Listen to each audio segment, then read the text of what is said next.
ক্যানিং পূর্বে রাজনৈতিক ও সামাজিক পরিস্থিতি নিয়ে গুরুত্বপূর্ণ বার্তা দিলেন বিজেপি প্রার্থী অসীম সাফুই।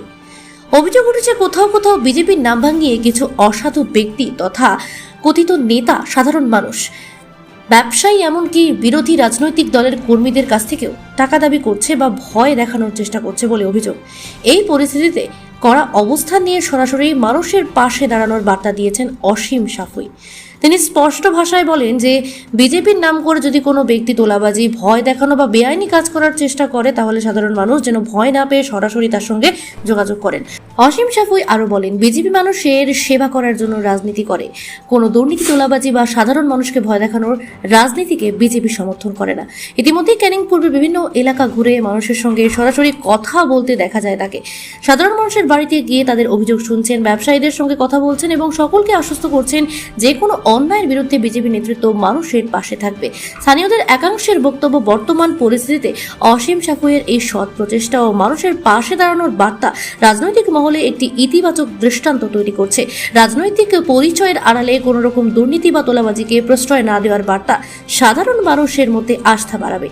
রাজনৈতিক মহলের মতে ক্যানিং পূর্বে মানুষের সঙ্গে সরাসরি যোগাযোগ রেখে যেভাবে অসীম সাফুই পরিস্থিতি সামাল দেওয়ার চেষ্টা করেছেন তা আগামী দিনে এলাকার রাজনীতিতে গুরুত্বপূর্ণ প্রভাব ফেলতে পারে। দক্ষিণ চব্বিশ পরগনা থেকে অনেক নস্করের রিপোর্ট, সি প্রাইম নিউজ। নমস্কার, সুপ্রভাত, ভারত মাতা কি জয়।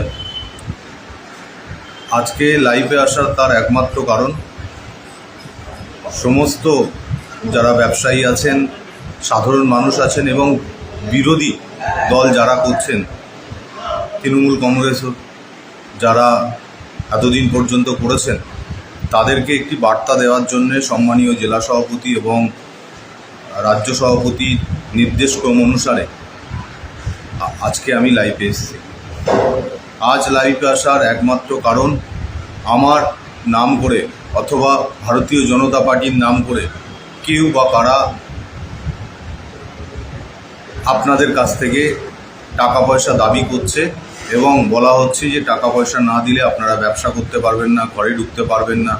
সেই সমস্ত ব্যক্তিদের আমি আশ্বস্ত করতে চাই, ভারতীয় জনতা পার্টি কোথাও কোনোভাবে টাকা পয়সা যে তোলার বা টাকা পয়সা নেওয়ার ব্যাপারে আগ্রহী নয়। সেটা সেন্ট্রাল বিজেপি, রাজ্য বিজেপি এবং জেলা বিজেপি এবং আমি এই বিধানসভার প্রার্থী ও জেলার সাধারণ সম্পাদক হিসাবে আপনাদেরকে আশ্বস্ত করছি, কাউকে এক টাকাও দেবেন না। যদি কেউ আমার নাম খারাপ করার জন্যে, পার্টির নাম খারাপ করার জন্যে, নিজেদের স্বার্থ সিদ্ধির জন্যে আপনাদের কাছে টাকা পয়সা চায়, আপনারা দয়া করে আমার সঙ্গে যোগাযোগ করবেন এবং সেই ব্যক্তির বিরুদ্ধে আপনারা লিখিতভাবে থানায় অভিযোগ করবেন। তার জন্যে যতটুকু সাহায্য আমার থেকে প্রয়োজন হয় আমি আপনাদেরকে সহযোগিতা করব। ভারতীয় জনতা পার্টির কোথাও কোনো ব্যক্তি কোনো রকম দুর্নীতি এবং অপরাধমূলক কাজের সঙ্গে যুক্ত থাকুক আমরা চাই না। যদি কোনো অসাধু লোক যারা নব্য বিজেপি হয়ে আপনাদের কাছে কোনো রকম টাকা পয়সার দাবি করে, তাদের জন্য আইন অনুযায়ী ব্যবস্থা আমরা গ্রহণ করব। আপনারা সবাই জানেন ভারতীয় জনতা পার্টির নীতি, আদর্শ এবং তাদের যে এই বাংলাকে সোনার বাংলা রূপায়ণের জন্যে আমরা যে সমস্ত পদক্ষেপ নিচ্ছি এবং সম্মানীয় মুখ্যমন্ত্রী শুভেন্দু অধিকারী যে সমস্ত পদক্ষেপ নিচ্ছেন সেটা বাস্তবায়ন করা আর সমাজকে সেবা করাই আমাদের একমাত্র লক্ষ্য। ধন্যবাদ, সবাই ভালো থাকবেন। যদি কেউ এরকম অপরাধমূলক কোনো কাজ করে আপনারা সেই কাজের বিরুদ্ধে প্রতিবাদ করুন।